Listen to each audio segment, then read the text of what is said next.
Saudações rubro-negras flageniais. Flamengo chega a 15 jogos em branco e tem pior marca desde 2017.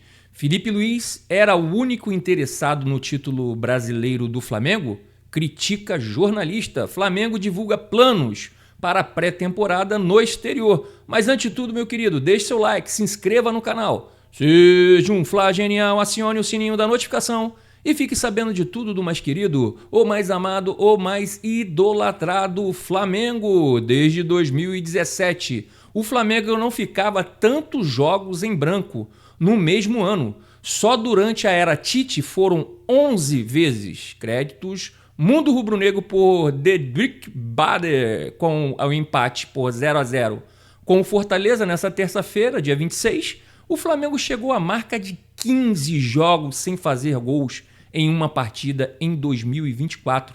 Esse número representa a pior marca do clube no quesito desde 2017. No ano de 2017, o Mengão ficou 18 jogos sem marcar, sendo essa até então a pior marca do clube nos últimos 7 anos. Com 3 jogos pela frente, o rubro-negro pode igualar essa estatística negativa, mas tendo em vista o desempenho da equipe nas mãos de Felipe Luiz, é pouco provável que aconteça. Pessoal, abri aqui um parênteses aqui rapidinho. Arame liso, né? Arame liso. Isso não é agora com o Felipe Luiz, né? Isso já vem de outros técnicos, não só com o Tite, né? Com técnicos anteriores, né? O Flamengo tem um problema crônico, né, de colocar a bola para dentro da rede. E a gente vinha se salvando por causa do Pedro, né? Para contar, até hoje ele é o segundo artilheiro, eu acho, do Campeonato Brasileiro, ou coisa assim, né? E, se eu não me engano, ainda continua sendo, ou também é o segundo do Brasil em termos de jogador, de gols, né? Então é isso. O Flamengo, não sei o que acontece, que quando chega lá para colocar a bola na casinha, não consegue. Seguimos aqui. Apesar disso, o empate por 0-0 com a Fortaleza foi a 4ª vez que os comandados de Felipe Luiz não balançaram a rede em uma partida. Contra o Corinthians e Atlético Mineiro foram 2-0-0. E na única derrota no comando do Flamengo, o time do novo comandante também não marcou, sendo derrotado por 2-0 pelo Fluminense. Além desses 4 jogos, o Mengão também não balançou as redes em jogos contra o Peñarol 2 vezes, né? E contra o Bolívar, São Paulo, Palmeiras 2 vezes, Botafogo, Fluminense, Vasco, Portuguesa do Rio de Janeiro. Veja quantos jogos o Flamengo ficou sem marcar nos últimos anos. Em 2023 foram 13 jogos sem marcar, tá? Em 2022, pessoal, foram 12 jogos sem marcar. Em 2021 foram 11 jogos sem marcar. Em 2020, 9 jogos. Em 2019, 10 jogos. Em 2018, 14. E em 2017, que foi um descalabro, né? 18 jogos sem marcar gols, né?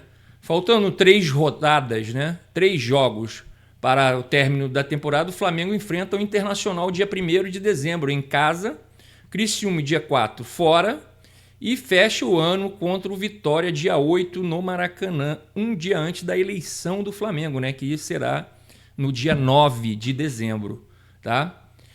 Em relação a esses jogos, eu já tinha falado alguma coisa sobre o Internacional, né? A respeito do Thiago Maia, né? Que não foi pago, e o Flamengo... E o Internacional passou o Flamengo, né, nessa rodada e se encontra na 3ª colocação do Campeonato Brasileiro. E com certeza o Thiago Maia deve jogar essa partida contra o Flamengo. É um descalabro, é uma coisa inacreditável que acontece no futebol brasileiro. Um time que deve para você, o jogador vai jogar contra você e pode, de repente, até fazer gols, né? Quem sabe?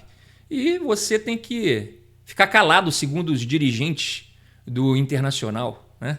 É uma coisa absurda, né? Só aqui nesse futebol brasileiro que acontece esse tipo de situação. Não só aqui, né? Na América Latina deve acontecer constantemente, mas não deixa de ser um erro, não deixa de ser um descalabro. Tá? Seguimos aqui. Felipe Luiz era o único interessado, pessoal, no título brasileiro do Flamengo? Critica jornalista. Tá? Carlos Eduardo Éboli criticou o Flamengo, o planejamento da diretoria do Flamengo no Brasileirão e a pouca importância para a chance de título neste ano. Créditos Mundo Rubro-Negro por Matheus Celani. O empate sem gols do Flamengo com o Fortaleza nesta terça-feira, dia 26, pôs fim às chances matemáticas do rubro-negro conquistar o Brasileirão deste ano. 4º ano consecutivo que o clube fica fora da principal competição do futebol brasileiro, algo que incomoda muitos torcedores e motivou o jornalista Carlos Eduardo Éboli ao tratamento dado pela diretoria ao torneio. O comentarista entende que os dirigentes ignoram o Campeonato Brasileiro após o título da Copa do Brasil e dão mais importância para a eleição e até mesmo para o imbróglio com o Gabigol. O atacante ficou 2 jogos afastados, enquanto isso Felipe Luiz era o único que frisava a importância dos atletas entregarem o máximo em campo e não desistiu mesmo com chances remotas. O Flamengo cuida mal do campeonato, aí aspas aqui para o Eduardo Éboli, tá? O Flamengo cuida mal do Campeonato Brasileiro. A sensação que tive é que o único preocupado com o campeonato era o Felipe Luiz. O clube está envolvido com eleição, história do Gabigol e o Flamengo lá com chances matemáticas de conquistar o título. Essas chances foram se esvaziando e o único cara levantava a voz pedindo concentração e atenção ao brasileiro era Felipe Luiz. O Flamengo precisa se conectar mais com a competição. Iniciou Éboli durante a Redação Esporte TV, né? Que ele é comentarista, né? Carlos Eduardo Éboli citou em entrevista recente de Rodolfo Landim quando o presidente rubro-negro disse que é o Brasileirão que trata mal o Flamengo. Isso porque o time é obrigado a jogar rodadas desfalcado de seus principais jogadores em função das datas FIFA. Mas o jornalista entende que o investimento feito pelo clube na temporada torna injustificável não priorizar o Brasileirão. Vou abrir uma aspa rápida aqui, ele vai continuar falando aqui, mas vou abrir uma aspas rápida aqui. Por quê? Porque eu já venho falando aqui no canal, eu fico até sendo repetitivo, mas eu venho falando no canal, que é inadmissível. Isso daí não é ele que está falando agora, eu já venho falando há muito tempo. É inadmissível o Flamengo, com o elenco que tem, não priorizar o Campeonato Brasileiro. É muito mais fácil você ganhar uma competição de pontos corridos com um elenco farto e qualificado que o Flamengo tem do que o mata-mata. O mata-mata são 2 partidas no máximo, uma partida aqui e outra ali. Tá? É lógico que quando você tem um time de qualidade, você torna-se candidato ao título das Copas também. Mas o brasileiro é um campeonato que é muito mais difícil de ser ganho e tem um quê, né, de título, né? Aquele sou campeão do futebol brasileiro, sou campeão do Brasileirão. Seguimos aqui, isso quase geral no futebol brasileiro, ele continua falando aqui, o Eduardo Éboli, tá? Isso é quase geral no futebol brasileiro. Preterir o Brasileirão alegando dificuldade no calendário e vai para os caminhos mais difíceis, mais fáceis, né, que são as Copas. Eu discordo com ele. Eu acho que as Copas, ela tem o quê de imprevisto que o Flamengo no Brasileirão, se colocar os seus melhores jogadores, não tem, né? O Flamengo, ele pode colocar os seus melhores jogadores, tá? E o seu elenco à disposição do Brasileirão, mudando, fazendo substituições tranquilamente. Já nas Copas, o Flamengo tem que ir sempre com força total, que pode cair, né? É mata-mata, então pode cair. Assim, pode ter um dia ruim. Aliás, 2 anos, né, na Libertadores, foram 2 jogos onde o Flamengo teve 2 dias ruins e foi desclassificado por times, medíocres, né? Medíocres na Libertadores. Então eu acho que para o Flamengo é mais fácil ganhar o Brasileiro do que ganhar as Copas, na minha opinião. Eu acredito, aí seguindo aqui com o Éboli, tá? Eu acredito que um planejamento que envolve tanto investimento a prioridade no Brasil tem que ser o Campeonato Brasileiro, Internacional, a Libertadores, e a Copa do Brasil, para mim, é a terceira opção. Já venho falando também isso aqui bem no canal. Copa do Brasil é terceira opção em termos de qualificação em conquista, né? Primeiro Libertadores, segundo Brasileirão, terceiro Copa do Brasil. Seguimos aqui. Lembrando que o Flamengo iniciou o segundo turno da liderança, né? E com um jogo a menos para os rivais. Contudo, e começou a poupar atletas para a Libertadores da Copa do Brasil, que foi aquele jogo contra o São Paulo, o jogo que em São Paulo, né? Que o Flamengo era visitante, e ali começou a deixar, né, o Campeonato Brasileiro de lado, porque tinha o jogo contra o Palmeiras, né? O que resultou em 7 pontos de 21 possíveis entre as rodadas 21 e 27, antes do período da Copa América. Felipe Luiz garante que Brasileirão será prioridade, né? Seguimos aqui a gente está indo já para outro assunto. Felipe Luiz garante que o Brasileirão será prioridade. Foi tema da coletiva de Felipe Luiz após Fortaleza e Flamengo. E o treinador garantiu que o Brasileirão será o seu foco enquanto estiver no comando da equipe. Bicampeão como jogador do clube, ele classificou o Brasileirão como o torneio mais difícil de conquistar do calendário. Vou abrir aspas para ele aqui. Bom, enquanto eu estiver aqui, o brasileiro sempre vai ser prioridade absoluta. Então eu levo o campeonato brasileiro como o mais difícil que existe, onde está a regularidade, né? E aí a gente entra nesse assunto também, pessoal. Regularidade. O Flamengo, com o elenco que tem, ele pode ter uma regularidade muito boa no Campeonato Brasileiro, por isso que eu acho mais provável apostar as fichas no Campeonato Brasileiro do que nas Copas, né? Seguindo aqui, com as aspas dele, passa por data FIFA, viagem e tudo mais. É o difícil de conquistar. E um dos que eu mais tive prazer em ganhar como jogador, iniciou o Felipe Luiz. Seguindo aqui, jogos assim contra o Fortaleza, ele continua com as aspas dele aqui, tá, pessoal? Ele continua falando, vamos dizer assim. Jogos assim contra Fortaleza, contra Palmeiras, contra Botafogo, Inter, são jogos que é possível perder pontos, principalmente fora de casa. Isso acontece num grande campeonato, disputado como o Campeonato Brasileiro. Agora, jogos contra times de rebaixamento, em casa, esses jogos são os que tem que perde, né? No caso, né? Esses são os jogos que te dão o título no final do ano. E esses aí é onde você tem que ter essa regularidade. Simplesmente isso seguiu. Bom, pessoal, é isso que a gente vem falando, né? Priorizar o Campeonato Brasileiro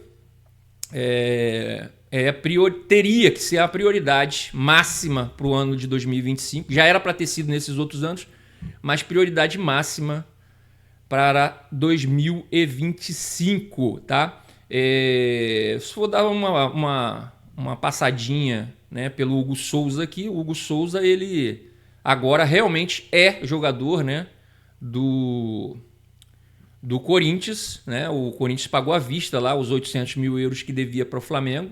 Então o Flamengo fica com 40% do atleta para futura venda e o Corinthians com 60% do jogador, tá? Muita gente está falando aí da passagem, que ele estava muito mal no Flamengo, por isso que foi emprestado lá para Portugal, depois passou para outro time de Portugal e voltou, ficou encostado, e o Corinthians foi lá e fez essa negociação e agora é dono do passe, também junto com o Flamengo, do Hugo Souza. Mas ele também não foi só isso. Não foi porque ele só estava numa má fase. Ele estava numa gandaiada do caramba, gordo. Se você pegar a foto do Hugo Souza, tá? Quando ele estava no Flamengo, na época que ele foi para Portugal, e pegar a foto do Hugo Souza agora, você vê que ele estava muito fora de forma. Por quê? Deslumbrou. Flamengo, logo em seguida que ele fez aquelas partidas boas, né, contra o Palmeiras e tal, depois teve uma sequência ruim, né, e tudo mais, ele teve aumento de salário, né? O Flamengo fez porque ele se destacou, o Flamengo aumentou o salário dele. Então, assim, É inacreditável, tá? A gente ficar questionando por que o Flamengo vendeu. Na época ele não valia, eu acho que nem 800 mil euros. Pode ter certeza disso, tá? Vai lá, tomara que faça um bom... que passe por um bom momento no Corinthians e que o Corinthians venda ele por muito dinheiro, que a gente entra dinheiro no cofre do Flamengo. É isso aí, tá? Pô, pessoal, vou ficando por aqui. Não, peraí, vamos continuar aqui, ó. Flamengo divulga planos para pré-temporada no exterior. Vamos seguir aqui então. Rubro-Negro disputará amistoso e realizará treinamento fora do Brasil. Créditos Lance Flórida. O Flamengo anunciou nesta quarta-feira, dia 27, que participará do FC Sirius, né? Evento de pré-temporada na Flórida, nos Estados Unidos, em janeiro de 2025. Pelo segundo ano consecutivo, o Rubro-Negro realizará treinamentos no país norte-americano e disputará amistoso da organização. O Fly iniciará a pré-temporada em Gainesville e treinará nas instalações atléticas de Universidade da Flórida, né? Em seguida, a equipe irá enfrentar o São Paulo, o amistoso, no dia 19 de janeiro, no Crazy Stadium, em Fort Lauderdale, casa do Inter Miami, time de Lionel Messi. Além disso, terá treinos no Florida Blue Training Center, centro de treinamento do clube americano. O Flamengo retornará ao Brasil no dia 24 de janeiro para a sequência da temporada. A gente entende que é de suma importância fazer uma pré-temporada fora do Rio de Janeiro, onde possamos reunir todo o grupo para realizar os treinamentos necessários, tanto físicos quanto os técnicos, táticos, além de trabalhar na parte mental dos jogadores, que estão exclusivamente dedicados ao treinamento, ao descanso e à preparação, destacou Felipe Luiz, tá? Realizar essa pré-temporada em um lugar tão importante como os Estados Unidos, com instalações de alto nível, será fundamental para fortalecer o grupo e nos preparar para o que virá durante toda a temporada. Esse é o momento de unir o grupo e também criar uma relação socioafetiva entre os jogadores, que passarão a estreitar laços tanto dentro quanto fora do campo. Será uma oportunidade também para receber bem os jogadores que possam chegar e os meninos da base que poderão subir com a gente nesse período, completou o técnico Felipe Luiz. E eu concordo com ele, pessoal. Essa parte de fora de campo é importantíssima para que tudo dê certo dentro de campo. E se os jogadores forem próximos, estreitar realmente essa relação, a parte futebol, a parte campo, também será beneficiada com essa aproximação entre os jogadores. Parte do elenco do Flamengo ficará fora no Brasil, né? Na madrugada desta quarta-feira, após o empate sem gols com o Fortaleza, o Flamengo anunciou férias antecipadas, tá? Para 4 jogadores do elenco profissional. O rubro-negro não contará com o goleiro Diogo Alves, o zagueiro Cleiton e o meia Lohan e o atacante Carlinhos nas últimas 3 rodadas do Brasileirão. A ideia das férias antes do fim da temporada é que os jogadores se reapresentem mais cedo do que os outros do elenco, já no dia 27 de dezembro. Assim, os 4 iniciarão a preparação do Flamengo para o Campeonato Carioca de 2025, junto com os garotos do Ninho, enquanto o grupo principal estará em pré-temporada. Agora sim, pessoal, agora a gente vai dar fim, né, a esse vídeo, né? Vou fazer só as minhas considerações finais aqui. Em relação a essas férias antecipadas, eu acho que até outros jogadores poderiam também participar, tipo o De La Cruz, por exemplo, né? Podia participar dessas férias antecipadas e voltar antes. Jogador que teve uma temporada muito ruim no Flamengo em relação a lesões, né? E tá voltando de lesão agora. Eu acho que tinha que já antecipar e já deixar ele de férias e retornar depois também, antes, né, no caso, para a temporada de 2025. Pessoal, vou ficando por aqui. Obrigado por flamegar comigo. E lembre, o único rubro-negro que existe é o Flamengo. O resto é tudo vermelho e preto, meu querido. E não se esqueça, antes de tudo, deixe seu like, se inscreva no canal. Seja um Fla genial, acione o sininho da notificação e fique sabendo de tudo do mais querido, o mais amado, o mais idolatrado Flamengo. Que Deus ilumine os passos de todos nós. Saudações rubro-negras e até mais!